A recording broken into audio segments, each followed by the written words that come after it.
네, 이제 하나님 말씀 보겠습니다. 하나님의 말씀은 사무엘하 6장 12절에서 19절까지 말씀인데요. 오늘 12절 한 절 말씀만 보고 함께 본문을 나눕니다. 어떤 사람이 다윗 왕에게 아뢰어 이르되 여호와께서 하나님의 괴로 말미암아 오베데돔의 집과 그의 모든 소유에 복을 주셨다 한지라. 다윗이 가서 하나님의 괴를 기쁨으로 메고 오베데돔의 집에서 다윗성으로 올라갈세. 아멘. 예, 우리는 지금 이 사무엘하 6장의 말씀을 통해 이제 하나님의 궤를 예루살렘 성으로 옮기려고 하는 다윗의 열심을 좀 우리가 살펴보고 있습니다. 이제 어제 우리가 본 내용이 어떤 내용이었습니까? 하나님의 궤를 자기 성 예루살렘으로 옮기는 과정에서 다윗은 하나님 앞에 좀 더 진지했어야 되는데 그러지 못했습니다. 이 일이 하나님이 기뻐하시는지 한번 여쭙어야 되는 거죠. 그러면서 그 확인을 받고 그래서 어떻게 옮겨야 되는지 그 과정을 숙고하며 하나님의 정확한 하나님의 뜻대로 하나님의 방식대로 그 일을 했어야 되는 거예요.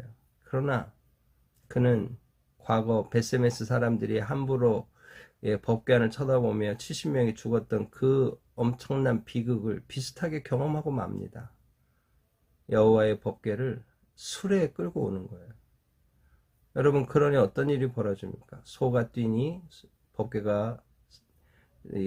법궤가 이제 내려지게 되고, 그죠? 그 순간에 우사가 법궤에 손을 대게 되고, 하나님이 이 잘못된 우사의 행동에 진노하셔서 우사를 메레스 치게 되시는 거죠. 여러분, 지식 없는 열심은 이렇게 하나님 앞에 도리어 하나님 앞에 징계를 받게 될 수도 있다.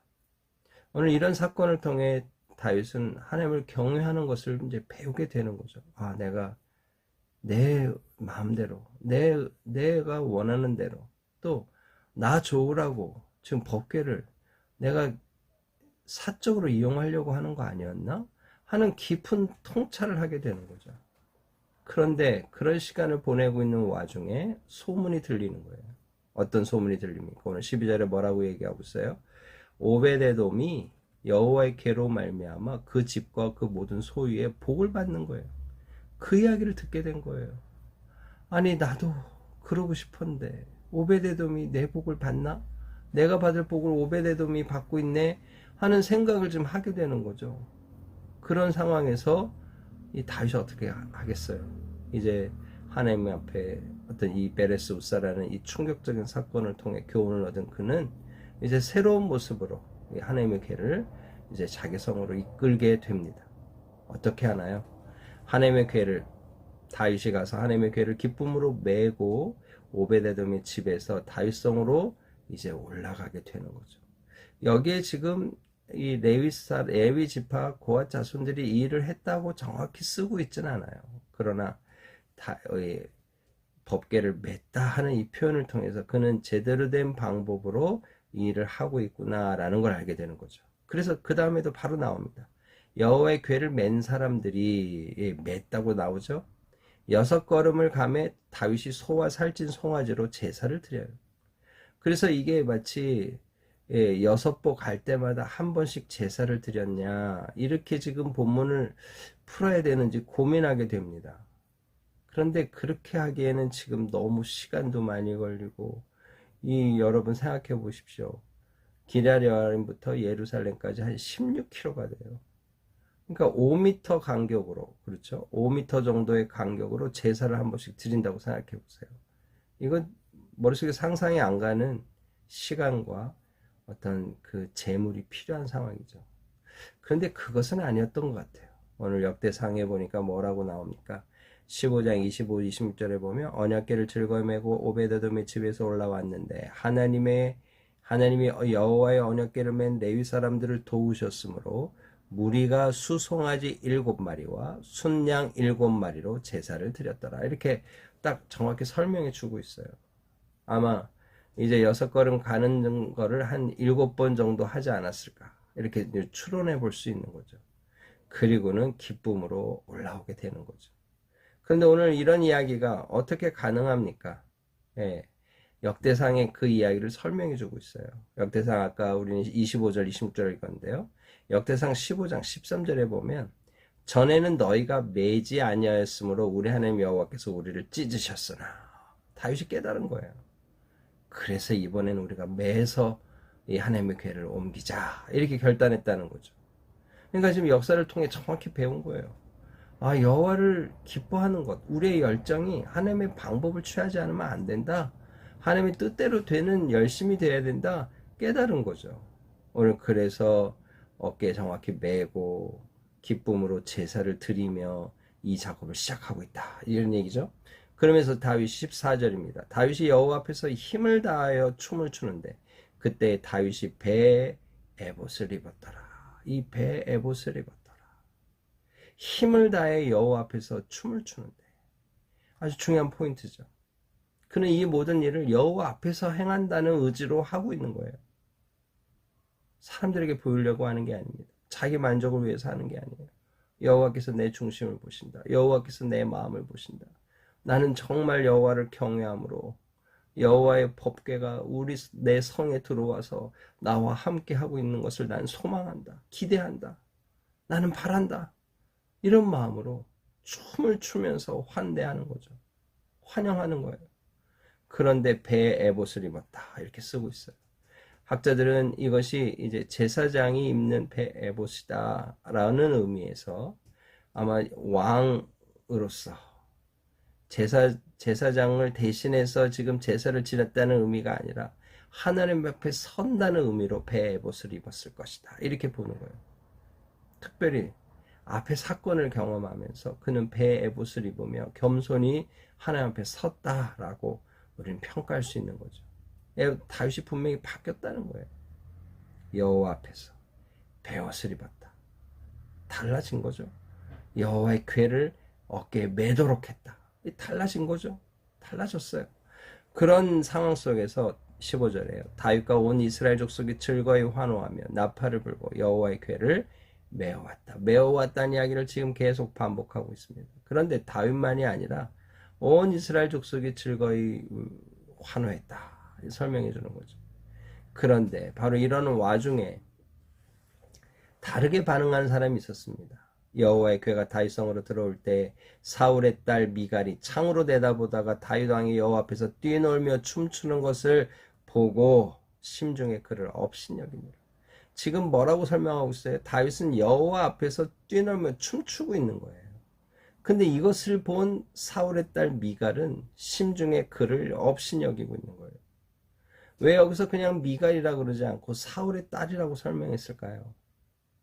원래 이 미갈은 사울이 가졌던 어떤 불신앙, 하나님에 대한 바른 경외함이 없는 그 모습이 이 미갈에게도 있었던 거예요. 다윗같이 하나님 앞에서 함께 뛰놀고 여기 등장했던 온 이스라엘 족속이 함께 즐거워했던 그 일을 즐거워할 수 없었던 이 미갈의 연약한 마음 또는 악한 마음, 이걸 오늘 우리에게 보여주는 거죠. 그래서 사울의 딸이다 이렇게 설명하고 있습니다. 여러분, 오늘 우리에게 우리의 자녀들이 우리의 선한 어떤 하나님 앞에 선하고 아름다운 믿음의 본을 따라 누구의 딸, 누구의 아들, 누구누구다 하고 이야기하는 좋은 본이 돼야 되지 않겠어요? 그런데 오늘 미갈은 사울의 딸이다 이런 이야기를 듣고 있는 거예요. 참 생각하게 하는 구절이 아닐 수 없습니다. 그런데 17절에 여호와의 궤를 메고 들어가서 다윗이 그것을 위하여 친 장막 가운데 그 준비한 자리에 그것을 두매. 지금 자기 성 앞에, 성 안에 이 하나님의 법궤를 둘 만한 장소를 선정해 놓고 있는 거예요. 그래서 어떻게 해요? 그곳에 둔 겁니다. 그리고 나서 어떻게 해요? 다윗이 번제와 화목제를 여호와 앞에 드립니다. 그리고 다윗이 번제와 화목제를 드리기를 마치고 만군의 여호와 이름으로 백성에게 축복하는 거예요. 그런데 여러분, 레위기를 보면 번제를 드리고 화목제를 끝에 드립니다. 근데 이 화목제는 하나님과 우리가 이제 화목됐다. 그 화목을 백성들과 함께 나누는 거예요. 자기 이익과 함께 나누는 거예요. 그게 또 화목제예요. 그러니까 함께 축복하는 거예요. 그러면서 뭐라고 어떤 행동을 합니까? 모든 백성 곧 이스라엘 무리에게 남녀를 막론하고 떡 한 개와 고기 한 조각과 건포도 떡 한 덩이씩 나누어 주매. 나누는 거예요. 화목제의 그 제사를 드린 후에 백성도가 기쁨을 나누는 거예요. 축복을 나누는 거예요. 그래서 모든 백성이 각기 집으로 돌아갔다. 베레스 우사의 경험을 통해 그는 분명히 다른 모습으로 오늘 하나님의 교회를 움직이고 있지 않습니까? 어떻게 달라졌습니까? 네, 그는 최선을 다한 예배로, 헌신으로 하나님의 교회를 움직이고 있어요. 앞에서도 이미 다양한 악기를 동원했다 얘기하고 있어요. 그러나 오늘 여기서의 모습은 어떻습니까? 예, 여호와의 언약궤를 매게 합니다. 그리고 어떻게 해요? 소와 살찐 송아지로 제사를 드립니다. 힘을 다해 여호와 앞에 춤을 추며 기쁨으로 여호와의 궤를 맞이하고 있는 거예요. 오늘 그 열심이 온 이스라엘 사람들에게도 파급력이 있어서 함께 기뻐함으로 이 일을 하고 있는 거예요. 여러분, 너는 마음을 다해 힘을 다해 뜻을 다해 주 여호와 하나님을 사랑하라는 신명기 6장의 말씀이 오늘 다윗에게 그대로 이루어지는 거죠. 그런데 여러분 어떻습니까? 이런 기쁨의 현장에도 열애자가 있는 거예요. 제외된 사람이 있는 거예요. 사울의 딸 미갈. 여러분 오늘 미갈을 보는 우리의 마음이 어떻습니까? 아, 이런 사람이 돼서는 안 되겠다. 하나님의 은혜에 동참하고 함께 공유하고 공감하는 사람이 돼야지 구경꾼이었다가 비난하는 자가 돼서는 안 되는 거죠. 오늘 우리의 모습이 어떤 위치에 있는지 돌아봐야 됩니다. 청함을 받은 사람은 많지만 택함을 받은 사람은 적다는 주님의 말씀을 오늘 우리가 기억하며 하나님의 행하신 일들을 함께 공감하고 공유하고 즐거워할 수 있는 그런 믿음의 사람 되기를 소망합니다. 그래서 오늘 여호와 하나님 앞에 다윗은 분명히 다른 태도를 취하고 있는 거죠. 여호와 앞에 삶이었어요. 여호와 앞에 삶이었어요. 그래서 어떻게 합니까? 여호와 앞에 힘을 다해 뛰놀며 춤추는 거예요. 여호와의 이름으로 백성에게 축복하는 거예요. 여러분 오늘 우리의 인생에도 바로 이런 여호와를 참으로 경외하는 심령으로 여호와 앞에 삶, 여호와 앞에서의 어떤 삶을 나눌 수 있는 그런 믿음의 삶이 되기를 오늘 하루도 그런 믿음으로 살기를 기도하며 오늘 하루 시작했으면 좋겠습니다. 다 같이 기도하겠습니다.